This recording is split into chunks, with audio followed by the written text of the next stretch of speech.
வசிக்கும் இந்த டால்பின் மற்ற டால்பின்களைப் போல கடல் நீரில் வாழாமல் ஆற்று நீரில் வாழும் தன்மையை கொண்டது.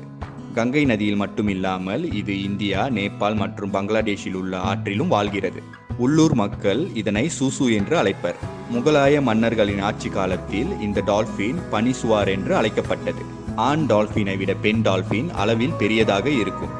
கங்கை நதி டால்பினுக்கு மற்ற நதி டால்பின்களைப் போல வரிசையாக கூர்மையான பற்கள் இருக்கின்றன. இவை பழுப்பு மற்றும் லேசான நீலம் போன்ற நிறங்களில் இருக்கும். ஆனால் இந்த டால்பின்கள் வயதானதும் அதன் தோல் பிங்க் நிறத்தில் மாறிவிடும். கங்கை நதி டால்பினின் கண்கள் மிகவும் சிறியதாக இருக்கும்.